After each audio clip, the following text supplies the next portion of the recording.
Hi, hello. So today I figured I would talk to you all a little bit about MS since March is MS Awareness Month and I am a person living with MS. Let me cover up my boobies. Sorry, I haven't done anything today. It was my first day off for like 7 days, so I've been incredibly lazy, which is why I look like I haven't showered, because I haven't showered. So yeah, anyways, I figured I would talk to you all about MS and just educate you a little bit on like what the disease is and how it affects your body and the things that I have dealt with personally.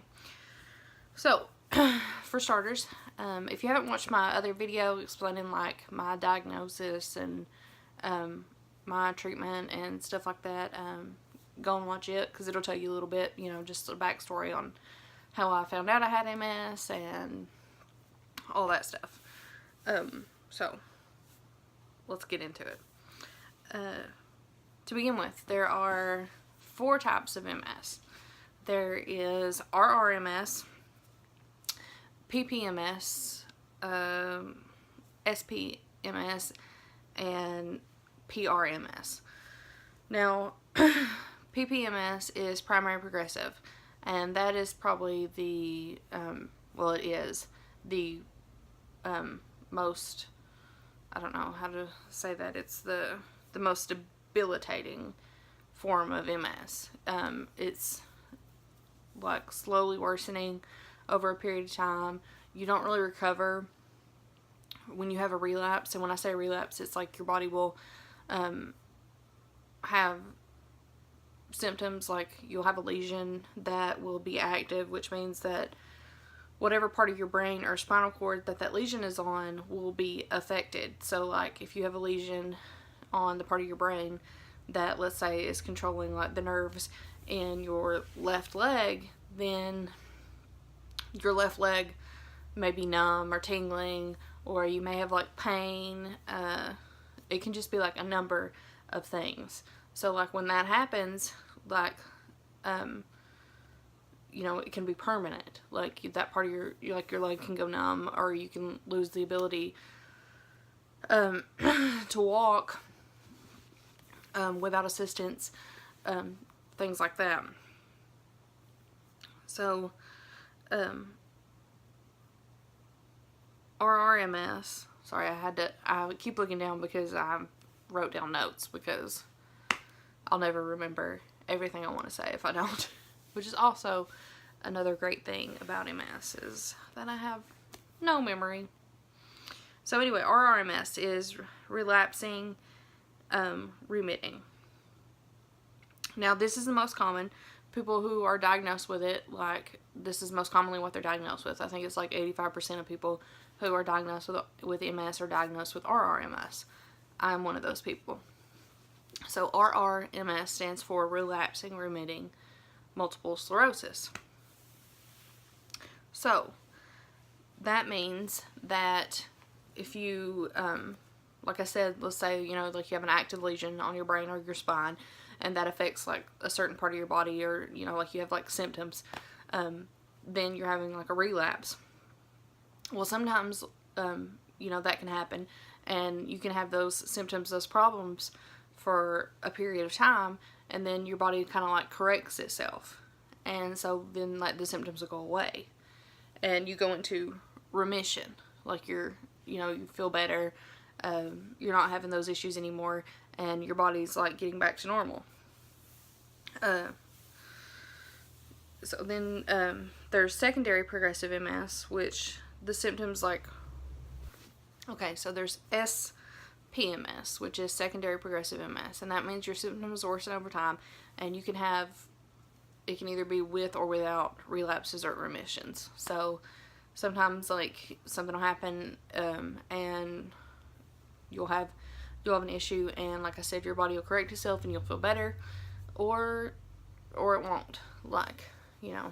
They say that MS is like a snowflake disease, which means that with every single person you're affected differently, and that's true. Like anything that I experience somebody else with MS might not experience the same thing. Like, everybody's experience is going to be completely different, because there's no way of knowing, like, where the lesions are forming on your brain or spine, what this is going to affect, and, you know, like, the severity of it. So just because, like, you know somebody who has MS and they can't walk, or they're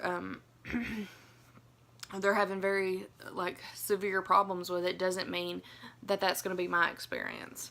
You know, and just because I'm not experiencing severe symptoms, or, like, you know, that I seem okay, doesn't mean that somebody else who has MS is also okay, or that the things that they're experiencing aren't relevant or real. Like, that's one of the things that's, like, most frustrating for me as a person with MS, is that it's hard to make people understand that what you're going through is real, and to feel like people have, like, empathy for that. Like, you know, because I might look fine for the most part. Like, you know, I might seem like I'm completely fine, I'm normal, I'm healthy, but I'm not. Like, at the end of the day, I am a person who is struggling with a chronic illness, who is fighting with a chronic illness every single day. Like, it's not something that I'm not dealing with. You know what I'm saying? Like, it's always there. It's always, like, at the forefront of my life, you know? Let me think of what I was going to say. Oh, I guess I should kind of explain to you what MS itself is. And the easiest way for me to explain it, and in like ways that are easy for everybody to understand, is to just say that it's basically like my immune system is attacking my body. Like, my immune system can't tell the difference between, like, foreign invaders, like something that they need to be fighting, and my own body. So, and they eat away on, like, the myelin sheath. I don't know if you're familiar with biology or whatever, but, like, it's basically like the coating that is on a nerve.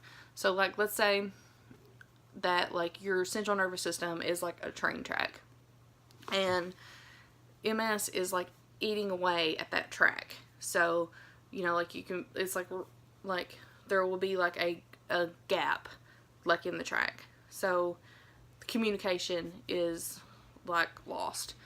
So, like, you know, like, let's say, you know, like, the train's coming along the tracks, and then there's, like, a gap, and, you know, like, there'll be, like, some issues or whatever, and then it reconnects, and, like, everything's, like, you know, okay. That's kind of, like, how MS works. And with that, you can experience all sorts of problems, because you got to think, like, everything that your central nervous system controls can be affected by the disease. So that means literally every single thing that happens with your body, from the way you walk, the way you talk, how you think, like, how you remember things, your nerves, like, everything you feel, I mean, even down to, like, your bladder. I mean, just every single thing in your body can be affected by this disease. So as you guys will know from my previous video about MS, when I was first diagnosed, like, I was scared shitless, for a better term. I immediately thought that all of the worst things that could happen with this disease were going to happen to me. And I mean, it's I can laugh about it now, because, like, you know, I didn't know anything about the disease. I didn't know, you know, what it meant, as, you know, like, if I had it or whatever. So, of course, like, you just, you know, like, you try to do research and you read about it, and that caused me to, like, freak the fuck out, because, you know, like I said, a lot of it's, like, very scary, and it still is very scary. I have been very fortunate since my diagnosis with the things that I've experienced. On the daily, like, the things that I deal with is, most is fatigue. Sorry, I'm moving around, like, my legs are, going numb. But the thing that I deal with the most is fatigue. Like, I'm always tired, and like, I don't think that people really understand that in and of itself. Like, when I say I'm tired, it's not just because I haven't slept, or because, like, you know, like I've had a long day or something like that.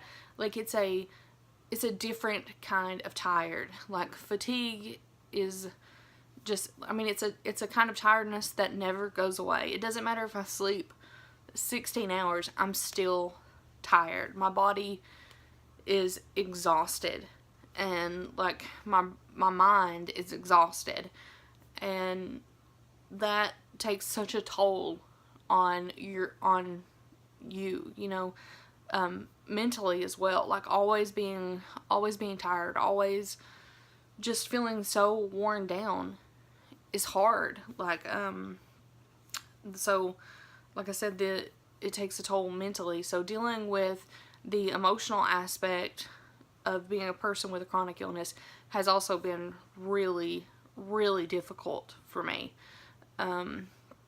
First of all, like, accepting that I have an illness, because, like, it's easy to just be like, oh, I'm fine, you know, like, yeah, they told me, like, I had this, but I'm not really feeling anything, so I'm okay. And then, like, something happens, and you're like, okay, I'm not okay.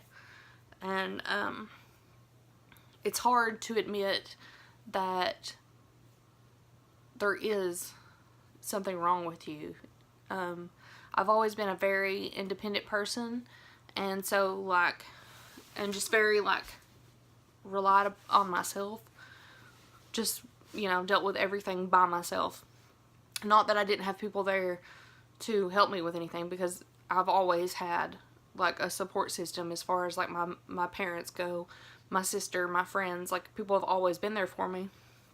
But I've just, before the disease, like, I just was very, like, you know, self-sufficient. And I'm still self-sufficient, but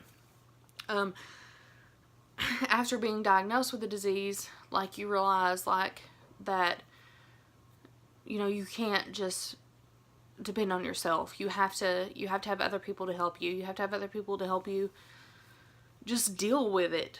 Like, you know, so for me to be able to reach out to, and I'm trying to not to get emotional, but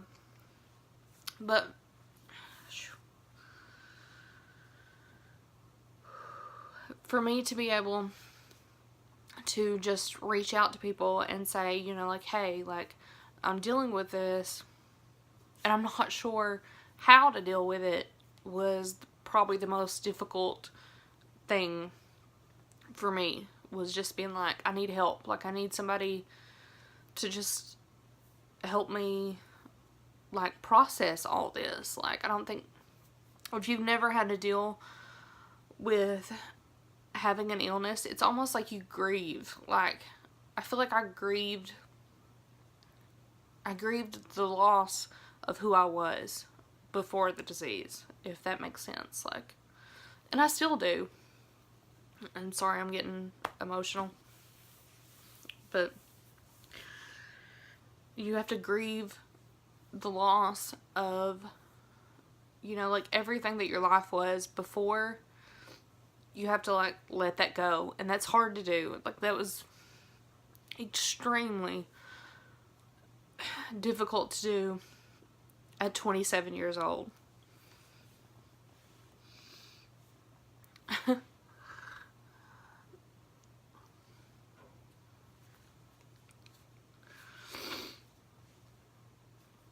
But,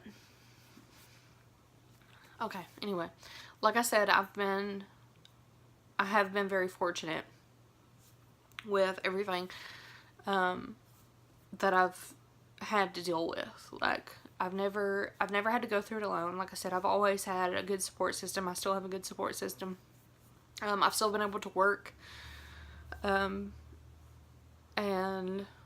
just, you know, for the most part, live my life the same way that I did before the diagnosis. Like, obviously, like, a lot of stuff has changed, but a lot of stuff has stayed the same.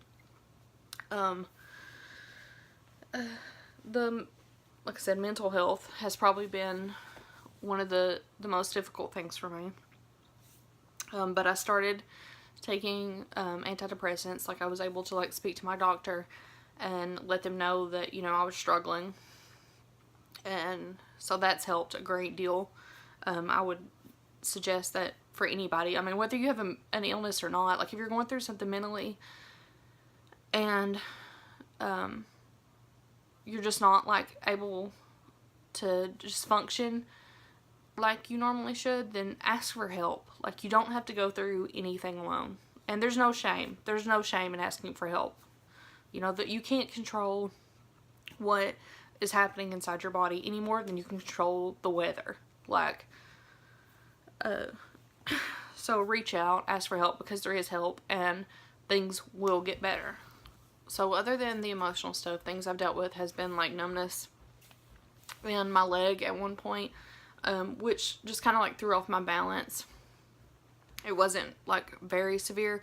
It was scary, but like it lasted for probably 2 weeks, and I just had like gait issues. Like I said, it was interfering with my balance. At that time, I had to have like steroid infusions, which suck. Like, it's terrible.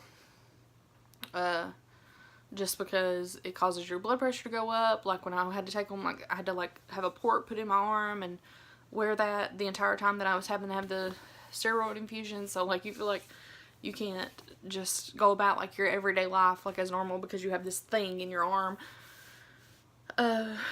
So it caused my blood pressure to go up. My anxiety was through the roof just because like your heart's like the entire time. But, you know, I got through it.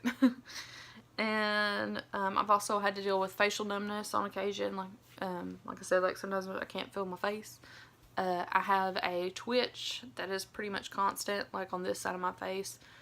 You have to really be like paying attention to me to see it, but it is there. And they wanted to do Botox to correct that, to make it stop.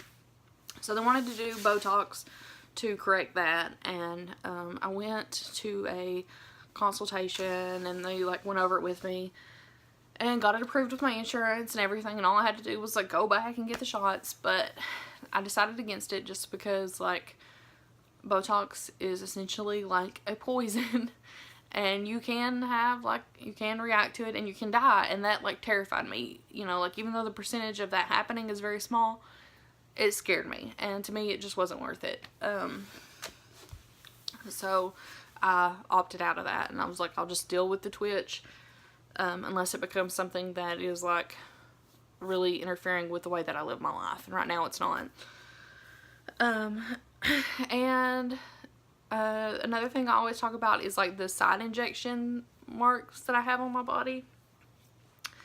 I'll show you. Bear with me. But this is what it looks like. I don't know like how well you can see that on TV. On camera. I feel like this video is going to be like all over the place, but okay, so this will be the first of a few videos that I plan on making this month. I just wanted to get on here and kind of like kickstart MS Awareness Month and spread some awareness and give you a little insight into my life as a person with MS. So if you have any questions or anything else that you would like to see me address in a later video about MS, please ask them. I don't mind answering questions about my disease. I don't mind talking that I have a disease. So like I said, I'm an open book. Just let me know, and I look forward to hearing from you. Thanks.